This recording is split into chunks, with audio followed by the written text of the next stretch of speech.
Good evening, everyone. So, welcome to the new and next session of Keeping It Simple. It's been an eventful week, and before Dhruv joins, I would like to brief you that the Art of Living is launching a new program, a special program to get rid of anxiety and sleep disorders.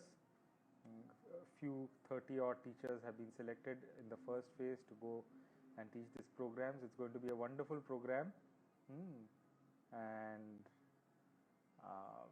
going weekend from Thursday to Sunday. So if you're interested, it's going to be a very interesting program in the sense there's a lot to learn. There are new things which Gurudev is talking about, how to improve our sleep and improve our anxiety. Meanwhile, Dhruv has joined us, so we can take up the questions from Dhruv.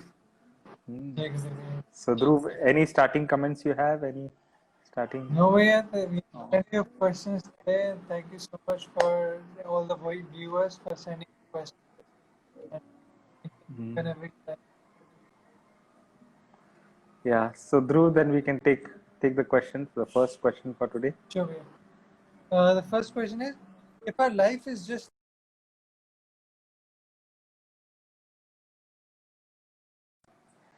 Yeah, there are multiple realities. It's not just two realities, but multiple realities, and one reality cannot be mixed with the other. So there are positive protons and there are negative electrons. That is one reality. The next reality is everything is neutral still. The number of protons is equal to number of electrons, and it all balances out, and its sum total is 0. So that is another reality. So in the same way, everything is made up of atoms. Is one reality, but yet an atom of sodium is different than an atom of chlorine is different than the atom of barium. So different types of realities are applicable to different places. If you listen to Ashtavakra Gita, the English one, so he says every knowledge has a reference, and without that reference, that knowledge does not have any value. Okay. For example, you should wear warm clothes. This knowledge is applicable when the weather is cold, isn't it? But in summer, if you say one should wear warm clothes, then it is not a valid answer. So many times we can't, certain knowledge is given in certain reference, another knowledge is given in certain reference, and we cannot join. We cannot say how this is also true and that is also true. Why? Because the reference is different. Isn't it? A person sitting opposite me, the view which he is having cannot be the same view which I am having. Isn't it? Even if he's, even if he is facing the same direction, I still have a little more view. I can see his back, which he cannot see. Isn't it? And if you're looking in opposite directions, for sure the view is not going to be the same. So everything has a reference. All knowledge has a reference. So physics is applicable in a certain reality, and dreams are applicable in a certain different reality. Okay, so you cannot marry the two.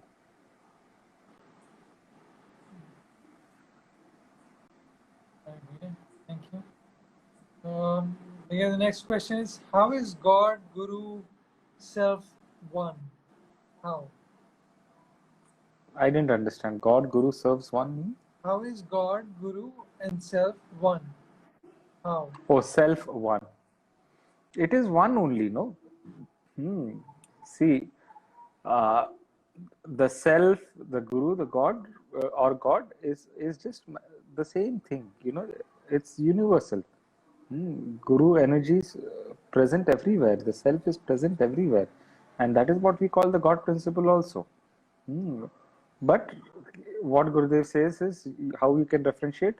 It's very difficult to understand God because we cannot see Him at all. Where He is, what He is doing, where He sits, and all that. It's difficult to understand. And in Guru, that full manifestation of the God principle is there. Manifestation. And in the self, sometimes you are able to see, sometimes you are not able to see. So that is how it is. but it is that one energy which is manifesting is at different forms. It is gold. And from gold, some ornaments are there, some bangles are there, some other things. You make plates and cups and everything from gold. So it's one energy which manifests in different forms. Like the sun is there right now, but we can't see it because it is night time here in India. But that does not mean the sun does not exist, isn't it? And like that, it's the same energy. Sometimes it is seen, sometimes it is not seen, sometimes it is fully seen, sometimes it is partially seen, but the sun is one and the same, isn't it? So that is how it is. Okay. The guru is full manifestation, or whatever. During daytime you see the sun is the full manifestation. Nighttime you don't see, that is God. And sometimes you see, sometimes when it is cloudy, sometimes you see, sometimes you don't see. So that you can say as self, but it is the same thing, one thing only which is manifesting differently.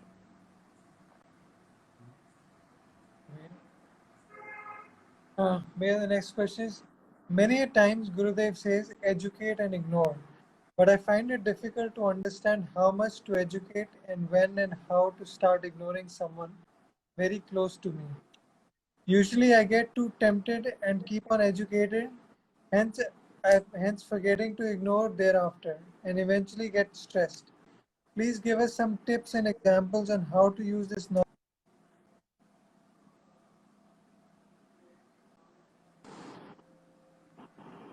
Yeah, see, you are the person who decides how much to do and how much not to do. Educate and ignore means what? When we educate, sometimes we get so attached to the education we give the other person, then we become stressed. We become restless, we become agitated. So that is what we need to avoid. So you educate and ignore. You give the other person freedom also to be what he or she wants. See, in spite of your best efforts, have you been able to remove all the negativities which are there in you? And can you? There are certain things others also perceive. What you think is right for you, others also perceive that that thing is not right. So we really don't know. So if you feel that certain thing is not right in a other person, let him know, and let him decide what he wants to do. So that is what life is.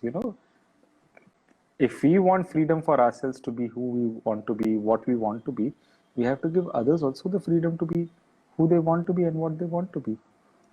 So you can't say, I will be free to do whatever I want to, whatever I am doing is right, and what others are doing wrong. No. If you what you are doing is right, then others also have the right to feel that what they are doing is also right. So you educate, you let your point of view known to that person, and ignore, let him decide what he wants to be. If it hurts you more, educate him 2-3 times. But finally, you cannot change somebody's behavior, just like you cannot change your behavior. You have taken so many New Year resolutions. Have you been successful implementing all the New Year resolutions? Isn't it? So it's not easy. So educate and ignore, live with it.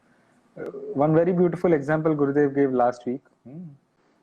In the advanced course, he had this special session last Sunday.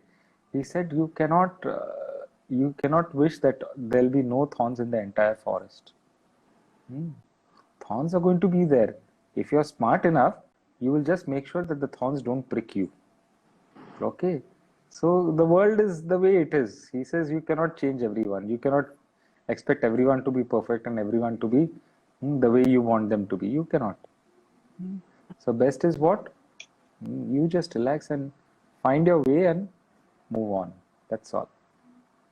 Okay, so that is what it means. Educate and ignore. You educate. You let that person know something is wrong or it's not appreciated by you, but then give that person freedom to be what he or she wants to be.